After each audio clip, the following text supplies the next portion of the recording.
রাজনৈতিক মতপার্থক্যের সঙ্গে বাঙালিদের উপর অত্যাচার হওয়ার কোনো সম্পর্ক নেই। যারা বাংলার পক্ষে, যারা বাঙালিদের পক্ষে, তারা এই আন্দোলনে নামবে এবং মমতা বন্দ্যোপাধ্যায় এই আন্দোলনের ডাক দিয়েছেন। তারা কি করছেন, কোন ঘরের ভিতর করছেন, সেইটা বাইরে কারা এইসব ভিডিও তোলে আর কারা ছড়ায়, আমি তো অবাক হয়ে যাই যে ভারতবর্ষের সংস্কৃতি, বাংলা সংস্কৃতি এটা নয়।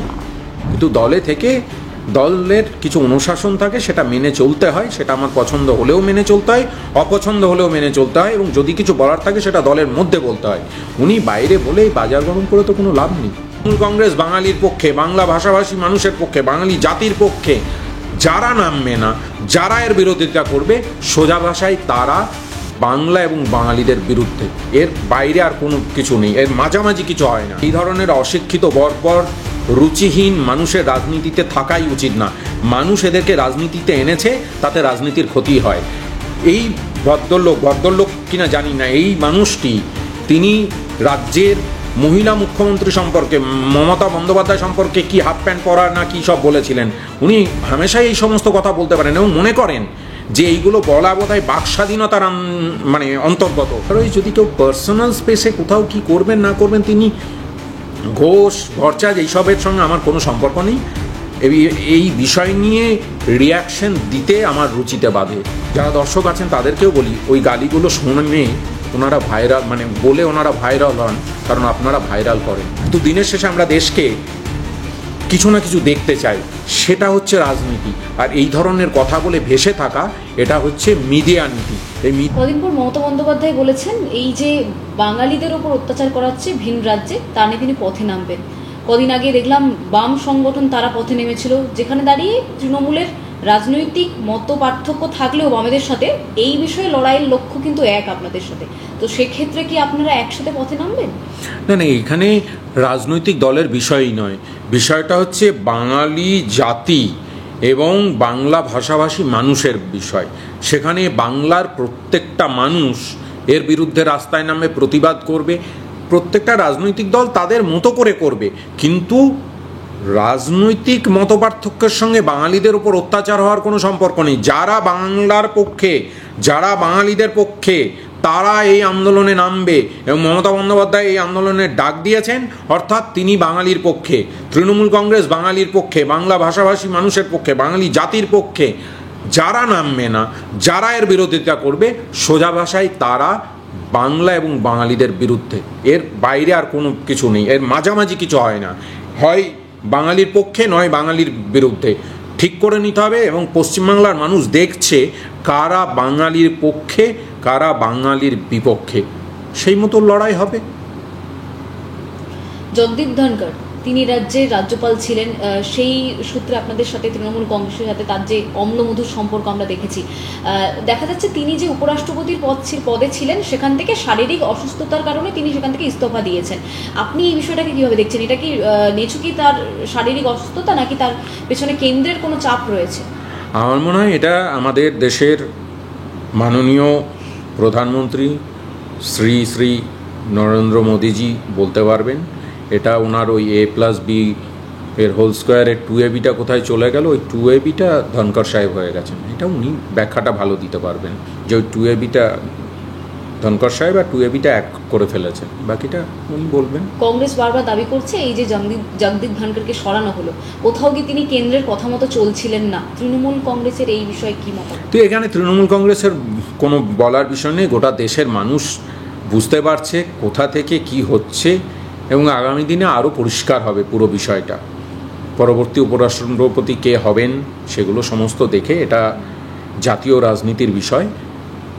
কেন্দ্রীয় স্তরে আমাদের নেত্রী মমতা বন্দ্যোপাধ্যায়, অভিষেক এবং আমাদের সংসদের যারা সংসদীয় দলের নেতা, তারা পুরো বিষয়টার উপর নজর রাখছেন এবং সঠিক সময়ে দলের পক্ষ থেকে যদি কোনো বিশেষ বার্তা থাকে সেটা জানানো হবে। তন্ময়দা, রাজ্য রাজনীতিতে এখন রাজনীতি যে নোংরা পর্যায়ে পৌঁছে গেছে, তার নিদর্শন আজকে সকালে দেখলাম সমাজ মাধ্যমে। অনেকে দাবি করছেন যে যে ভাইরাল ভিডিও, সেই ভাইরাল ভিডিওটি দিলীপ ঘোষের। তিনি একজন মহিলার সাথে তার একটি গোপন ভিডিও ভাইরাল হয়েছে। অনেকে দাবি করছেন সেটা দিলীপ ঘোষ, যদিও বিজেপির তরফ থেকে কোনো রকমভাবে কোনো স্টেটমেন্ট দেওয়া হয়নি। কদিন আগে দেখেছিলাম তন্ময় ভট্টাচার্য, বর্ষিয়ান একজন বাম নেতা, যার বিরুদ্ধে একাধিক আগেও অ্যালিগেশন ছিল, তারও বেশ কিছু গোপন মুহূর্তের video, photo, WhatsApp chat viral হয়েছে। এই যে রাজ্য রাজনীতিতে বিভিন্ন দলের মধ্যে একটা কম্পিটিশন থাকেই, একটা রেষারেষি থাকেই, কিন্তু তা ছেড়ে ব্যক্তিগত জীবনকে এই যে সমাজ মাধ্যমের সামনে তুলে ধরা, এই বিষয়টিকে আপনি কিভাবে দেখেন? না, এটা দিলীপ ঘোষ হোক বা সুশান্ত ঘোষ হোক, তাই নিয়ে আমার কোনো ইন্টারেস্ট নেই। তারা রাজনৈতিক পরিসরে তাদের সঙ্গে আমার যা বিরোধিতা করার সেই বিরোধিতা হবে, রাজনৈতিক লড়াইয়ে ইঞ্চিতে ইঞ্চিতে বুঝে নেওয়া হবে। কিন্তু এই ব্যক্তি পরিসরে ভিডিও সমাজ মাধ্যমে ছড়িয়ে দেওয়া আমি ব্যক্তিগতভাবে মনে করি অত্যন্ত কুরুচিকর, অত্যন্ত কুসংস্কৃতির পরিচয়। প্রথম কথা হচ্ছে, যদি ওই ভিডিও আমি দেখিনি, কারণ আমার রুচি ওই ভিডিও দেখতে আমাকে বাধা দেয়। ওই ভিডিওতে যদি কোনো ঘোষ হয়ে থাকেন বা কোনো ভট্টাচার্য হয়ে থাকেন এবং তিনি যার সঙ্গে সম্পর্কে লিপ্ত হচ্ছেন তার কনসেন্টের বাইরে গিয়ে হয়, তার মতের বাইরে গিয়ে হয়, তাহলে এটা ধর্ষণ। তাহলে আইনি ব্যবস্থা নিয়ে তার ভারতবর্ষের আইন অনুযায়ী তার জেল হওয়া উচিত, বা আরও যদি বড় কিছু সাজা হয় তাই হওয়া উচিত। যদি তাদের নিজস্ব ব্যাপার, তারা কি করছেন, কোন ঘরের ভিতর করছেন, সেইটা বাইরে কারা এইসব ভিডিও তোলে আর কারা ছড়ায়, আমি তো অবাক হয়ে যায় যে ভারতবর্ষের সংস্কৃতি, বাংলা সংস্কৃতি এটা নয়। বাংলা এবং ভারতবর্ষের সংস্কৃতি এই ধরনের নয় যে এই অপসংস্কৃতি কারা চাপানোর চেষ্টা করছে। রাজনৈতিক লড়াই রাজনৈতিক জায়গায় থাকবে। এখন এর সঙ্গে যেমন আমি অন্য একটা বিষয় তুলে ধরছি, বিজেপির এক নেতা দিল্লি হাইওয়েতে রাস্তার সামনে জনসমক্ষে একটা অপকীর্তি করেছেন, সেইটা নিয়ে প্রত্যেক জায়গায় আমি সরব হয়েছিলাম। কারণ কি পার্থক্য আছে? একটা পাবলিক প্লেস, সেখানে তুমি নেতা, ছাতা মাথা, এই জন্য হচ্ছে তুমি যা ইচ্ছে তাই করতে পারো, সেইটা আমাদের সংস্কৃতির বাইরে, সেটা অন্যায়। আর একটা জিনিস হচ্ছে কোথায় কে তার রুমে ব্যক্তি পরিসরে, আমি খুব অবাক হয়ে যাই। এই খেলা আজ চালু হলে ব্যক্তি স্বাধীনতা সেই জায়গাটায় হস্তক্ষেপ করা হতে পারে, কারণ আজকে ওখান থেকে অন্যের বেডরুম অবধি পৌঁছে যাবে ক্যামেরা।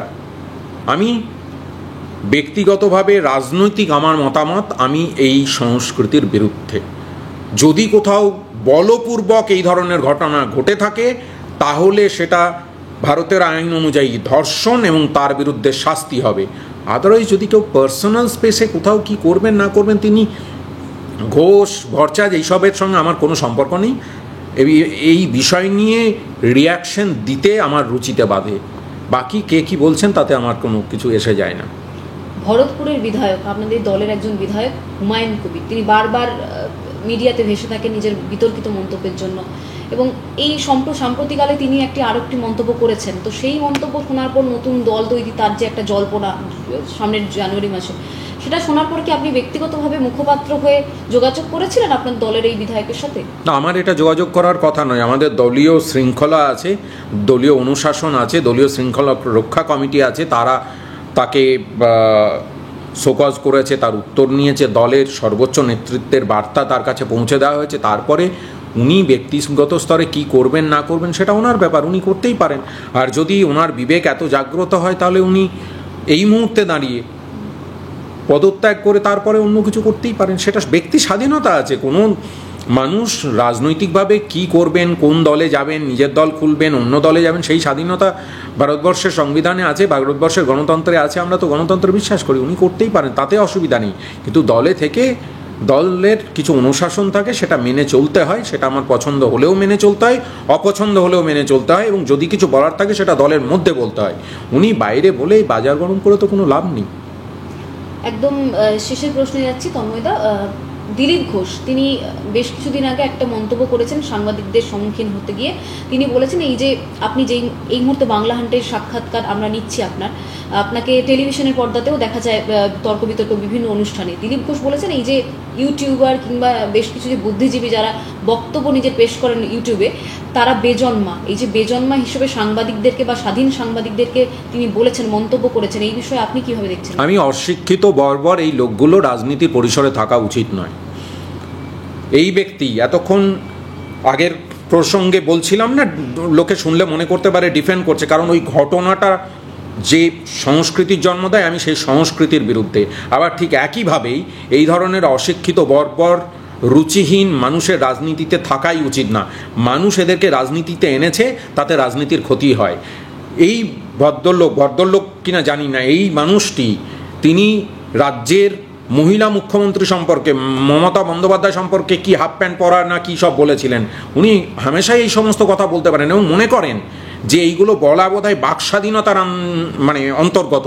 কালকে যদি কোনো একজন, এমন নয় যে গালি জানাটা খুব কঠিন কাজ, এরকম নয়, এটা নিয়ে অন্য একটা তাত্ত্বিক আলোচনা হতে পারে যে গালি বা খিস্তি, তাই নিয়ে বই বেরিয়েছে। ভাষার উপর খিস্তি বা গালি তার একটা প্রভাব আছে, সুতরাং সেটা অন্য তাত্ত্বিক বিষয়, এইসব এরা বোঝে না, এদের সঙ্গে এই নিয়ে আমি কথা বলতে চাই না।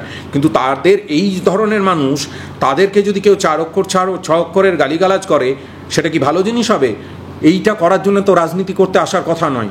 একই কথা রাজনৈতিকভাবে যদি বলতে হয়, বিরোধিতা করো। রাজনৈতিকভাবে আমি মনে করি যে অনেক পেড নিউজ চ্যানেল আছে যারা উদ্দেশ্য প্রণোদিতভাবে বিজেপির খবর, ভুয়ো খবর প্রচার করছে, আমরা তার বিরোধিতা করছি, তাই নিয়ে আমাদের বক্তব্য থাকবে। সংবাদ মাধ্যমে গিয়েও বলেছি, বিভিন্ন সময় অনেক নামি দামি সংবাদ মাধ্যম সম্পর্কেও বলেছি যে আপনারা বায়াস স্ট্যান্ড নিচ্ছেন, আপনারা একতরফা খবর করছেন, কোনো একটা রাজনৈতিক দলের হয়ে কাজ করছেন, অর্থাৎ যে এখন যে গদি মিডিয়া টার্ম তৈরি হয়েছে, গদি মিডিয়া হিসেবে কাজ করছেন, সেই বক্তব্য থাকবে, কারণ সেটা আমার রাজনৈতিক বক্তব্য। তাই বলে আমি তাদেরকে গালি দিতে পারি না। এই গালি দেওয়াটা, তারা মনে করেন এইগুলো বললে আসলে ওনাদের বলার কিছু নেই। এইগুলো বলে তোমাদেরকেও বলি বা যারা দর্শক আছেন তাদেরকেও বলি, ওই গালিগুলো শুনে ওনারা ভাইরাল, মানে বলে ওনারা ভাইরাল হন, কারণ আপনারা ভাইরাল করেন। এটা থেকে বেরিয়ে আসুন, এসে জিজ্ঞাসা করুন যে দেশের জিডিপি কেন বাড়ছে না, জিজ্ঞাসা করুন দেশের চাকরি কেন বাড়ছে না, জিজ্ঞাসা করুন দেশের যে সম্পদ সেই বন্টনের মধ্যে এত বৈষম্য কেন, জিজ্ঞাসা করুন মানুষ ভালো থাকছে কিনা, জিজ্ঞাসা করুন সংখ্যালঘুদের ওপর অত্যাচার হচ্ছে কিনা, জিজ্ঞাসা করুন দলিত আদিবাসীদের ওপর অত্যাচার হচ্ছে কিনা, জিজ্ঞাসা করুন ভারতবর্ষের সংবিধান আজকে কেন ভুলুণ্ঠিত হচ্ছে, জিজ্ঞাসা করুন সংসদ কত ঘন্টা চলছে। জিজ্ঞাসা করার অনেক কিছু আছে। জিজ্ঞাসা করুন আপনি ভালো আছেন কিনা। রাজনীতি আমরা যারা করি, রাজনীতি কর্মী, তাদের কাজ হচ্ছে দেশকে, সমাজকে এগিয়ে নিয়ে যাওয়ার জন্যে, এবং সমালোচনা থাকবে, আদর্শগত পার্থক্য থাকবে। কেউ এইভাবে চায়, কেউ এইভাবে চায়, আমি ওটার বিরোধিতা করতে পারি। সে দেশকে এইভাবে দেখতে চায়, আমি দেশকে এইভাবে দেখতে চাই, কিন্তু দিনের শেষে আমরা দেশকে কিছু না কিছু দেখতে চাই, সেটা হচ্ছে রাজনীতি। আর এই ধরনের কথা বলে ভেসে থাকা, এটা হচ্ছে মিডিয়া নীতি। এই মিডিয়া নীতি যারা সংবাদ মাধ্যমের বন্ধুবান্ধব আছেন, তাদের কাছেও হাত জোর করে অনুরোধ করব, আপনারাই এদেরকে মাথায় তুলেছেন বলে আজকে আর এরা এই কথা বলার সাহস পায়। এদেরকে বয়কট করুন, ভালো জিনিসপত্র নিয়ে আলোচনা করে, সুস্থ আলোচনা করে দর্শকের কাছে পৌঁছে দিন। তাদের জানার অধিকার আছে দেশ কিভাবে চলে, রাজ্য কিভাবে চলে, রাজনীতি। আমাকে প্রশ্ন করুন, বা আমার মতো যারা রাজনীতিবিদ আছে তাদেরকে প্রশ্ন করুন যে আমি সমাজ নিয়ে কী ভাবছি, দেশ নিয়ে কী ভাবছি, রাজ্য নিয়ে কী ভাবছি।